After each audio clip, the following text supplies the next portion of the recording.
Basa Pindho Babasan Pacing. Ing papan kene mung kari kowe kalesinan. Apa bisa sako ngadepe wong Kediri iki, wong Kediri. Ora ketan aku mung badan sajuga.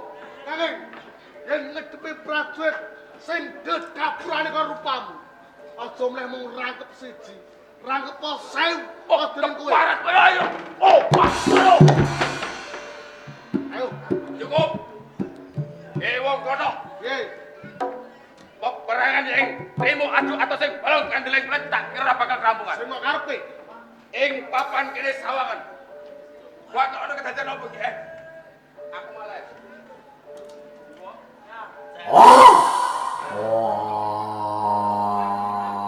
Wow. Perang dedel metu. Wis sarok kulan ya. Ora mung kowe dhewe.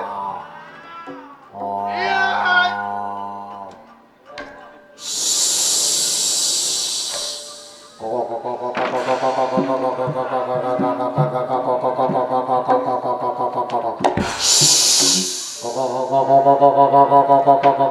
Wow.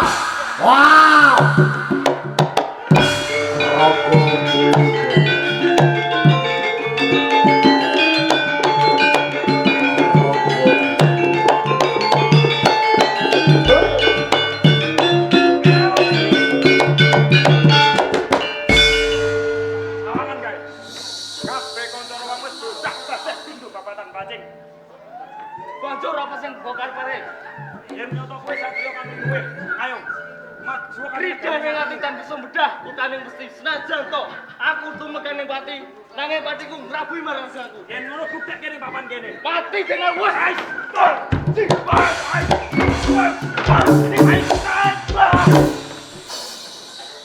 Ayo, amar ke sedaya pembicaraan. Sawangan aku.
Assalamualaikum.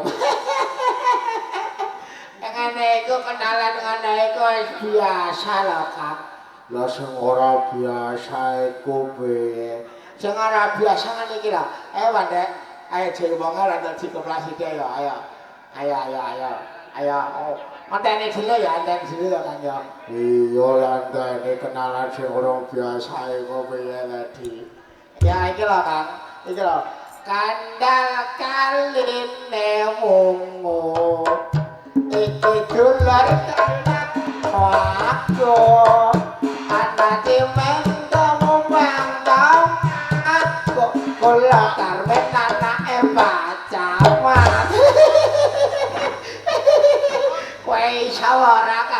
sadara walaku yumbuale kena dina ayo jajal gentenan kowe Kang iya aku sing gentenan saiki kandal kalite bumbu iki dulur kenang aku ana teman kulit kula karena anake paling edan kode piye lek Kang edan piye wala wong gerang kene iki wadarane anake paling wong barake ngene iki karo wadarane paling ora lho Kang wala kowe iki geger rumane iki ana apa Kang saiki wis do kenalan ya Kang ya iya lah saiki promosi Kang promosi piye lagi Katoprak Rangga Budaya Katoprak sing wis kondang kalaka pimpinane Bapak Arifin Bapak Arifin iya lawate ngendi alamate Desa Rangga Kecamatan Jakan Kabupaten Pati wala ngono lah pemaine piye di pemaine Katoprak Rangga Budaya di Katoprak pemaine sing lanang ya barek sing wedok ya wayo Kang lha mosok nek ngono iku nape nek Rangga Budaya marane Jawa desane Desa Rangga ora sara lha piye carane rene maju rene Kang lah matane melek lah iki lho wala yo mataku bocor karo alah iki lho ngisor iki lho nang ngisor iku wis tercantum nomore nang ngisor iki kan nomore sekretariat Katoprak Rangga Budaya wala ngono ya Dik iya lho Kang wis saya didonata Katoprak Rangga Budaya ayo Kang ayo donatan yo Kang yo ayo Di Rangga Budaya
kula menika cubriya kalih panjenengan. Jenengan menika anake tiyang sugih, yen to kula menika anake tiyang larat, gendong jagat. Sine kemawon kula cubriya kalih panjenengan. Wong tresna kuwi ora mawas bondo donya derajat lan pangkat. Mung ati pawitan. Sapa panjenengan saestu tresna kalian kula jeng Pangeran Palwaka? Lahir tumusing batinku. Tresnaku karo sliramu kuwi ibarat gunung sing gedhe kae luwih gedhe. Tresnaku marang sliramu. Napa saestu? Kuwi tenan. Jan ngalembono dumateng kula. Kuwi kasunyatan kok. Pangeran. Mas Bagya mulya sajroning manah kula sak sampunipun panjenengan ngendikan ingkang kados ngaten kok. Sejati. Sing kula jeng Pangeran Palwaka. Ora ana wong wadon sing tak tresnani mung kejabaku.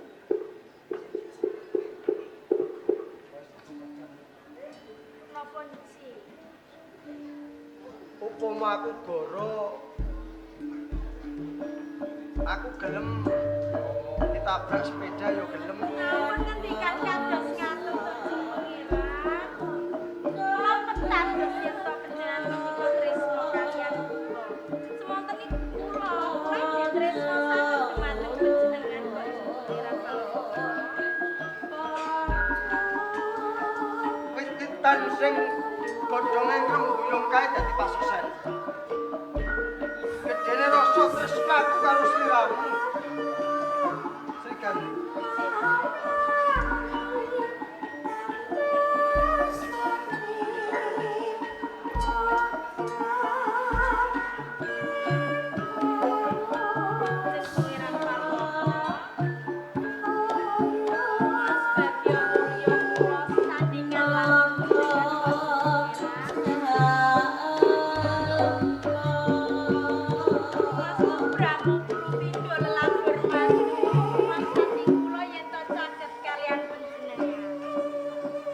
Coba aku pengen ngerti. Bakatku tanpa upama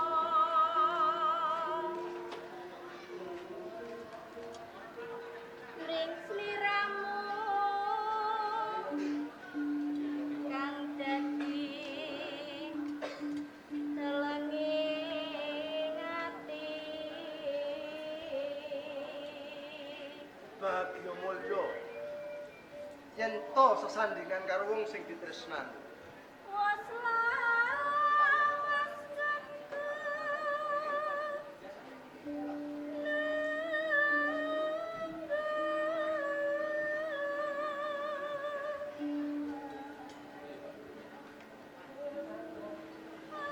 aja tansah lalewa.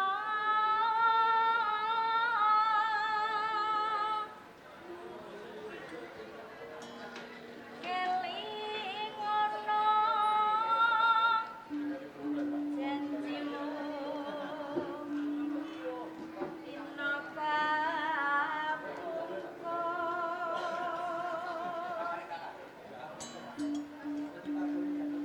sliramu nate ngendika tresna lair terusing batin.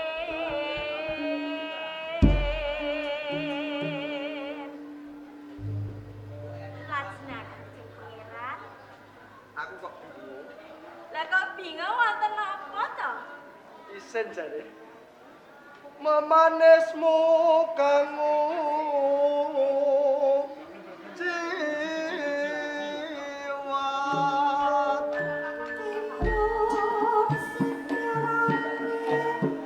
Ayo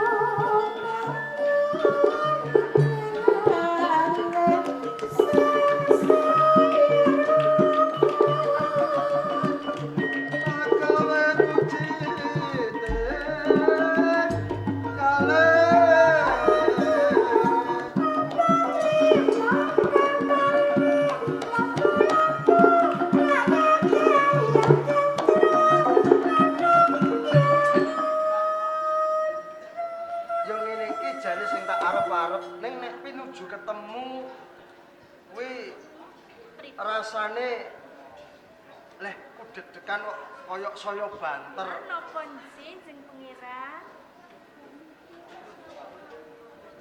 Lara lapa kang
sesandingan karo wong sing ditresnani nadyan ati iki rasane deg-degan kuwi banter kaya adat sabene.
Yen ora percaya ya kebangetan. Apa mbok kira aku ngapusi apa mbok kira aku goro karo sliramu ora? Boten Kanjeng Pangeran. Nanging tas pikiran setunggal. Kok kurang siji. Nggih, yen sewu jenengan. Yen to panjenengan menika tresna sanget dumateng kula, kula eleng nggih gadah griya. Kula nyuwun kalih panjenengan dumugi wonten ing Gunung Klothok, nglamar kalian kula kandha lan bapak kalih Simba. Perkara kandha karo bapak lan ibu Simbokmu kuwi gampang. Jadi aku wis iso cedhak karo sliramu. Kuwi rumangsa seneng sak jroning batin. Nanging saestu panjenengan mungkin digati. Kok bocah boleh akeh.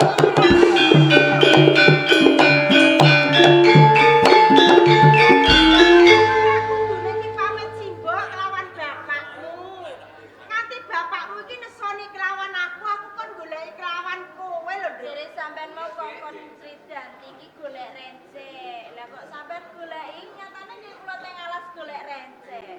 Golek rencek rak esuk. Awan wisir iki kudune ya mulai dadi pengarep-arepane bapakmu. Aku malah sing dinesoni kelawan bapakmu to, Nduk. Nyun sewu nggih, Mbok. Sridanti njaluk pangapura yen to sampean dadi amuke karo bapak. Lah kok malah iki gandengan lan bocah lanang. Kok sak penakmu dhewe, kowe bocah wedok lho, Nduk. Aja sok gampang ditembung kelawan bocah lanang ing dalan. Elek-elek iki yo ngene wong tuwa. Lho kok gampang temen ki digodhog kelawan bocah lanang ki lho. Ora kok Mbok iki mung katresnanku. Ngerti katresnanmu ya katresnanmu.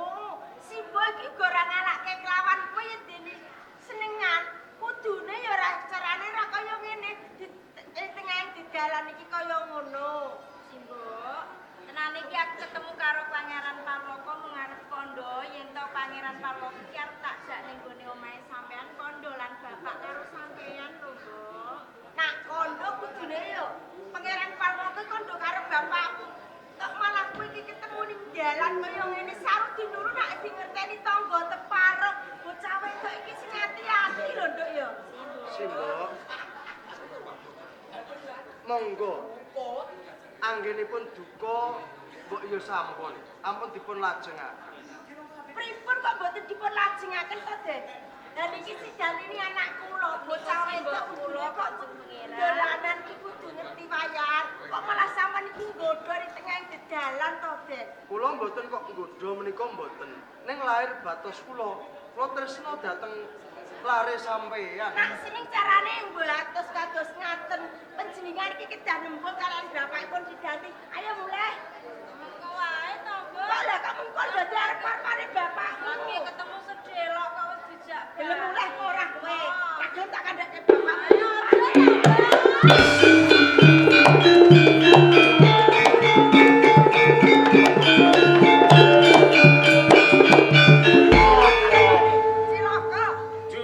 Cilaka piye? Wong kok tok glandang iki. Lho kok ora diglandhengi sampe dadi wong tuwa. Ana apa anak? Coba sawang anake sampean. Wih. Lah. Lah kok ngono? Lah iki lho anake sampean iki kok. Apa pancen tok kongkon ngono ku Lho, kok? kok malah nyalahke aku. Lah kene ora wong kok ya weruh. Lho, kula niki nggih nembe weruh anak kula niki gandengan karo bocah lanang iki. Kok malah sampean iki tak gandeng ya marga nek sampean iki gandengan. Iya. Nek delok penganggone iki kaya piyane. Sinten sampeyan iki? Kula Pangeran Palwoko saking Kediri. Lho, Palwoko. Kula resi. Pangeran Kediri. Nggih, Uta Sinun Prabu Sri Pamekas. Dene putrane piyane. Kok sampean wani cedak kalih anak kula? Ngeten nggih, Pak. Piye? Dene dika mun rawuh wonten mriki sisan damel. Kula menika seneng kalih lare sampeyan. Seneng. Nggih. Dadi piyayi niku nek seneng kalih anake wong nek nembung teng dalan. Nggih. Jane nggih mboten teng. Kula niku elek-elek duwe gubuk, duwe papan. Sampeyan niku priyagung, ngerti tatanan. Nek ngeten iki napa nggih pantes? Lah nggih boten patut. Leres. Wau kula sampun kandha kalian Si Adi Sriganti. Oh, Badhe dolan teng kene rompok imu ngajeng lho. panjenengan nggih. Kaya seneng. Nggih, Pak. Wah, ya syukur nek ngono. Lah sampean dadi wong Pun tuwa. cocok to? Cocok dengkulmu anjlok kuwi. Nyepelekke wong tuwa cocok. Padha senenge ya kan. Kelan bawa. Terus pundi? Nek sampean seneng kalih anak kula mriki. Seneng tenan. Nggih. Waduh.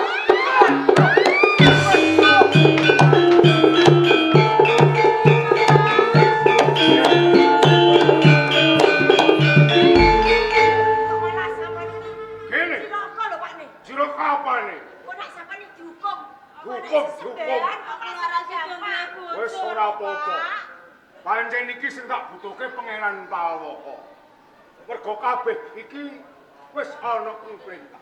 Kula ora usah kuwatir. Yen ono apa-apane ora kowe sing Tenan lho tanggung. Pak nih. Aku wis bali kok. Ayo,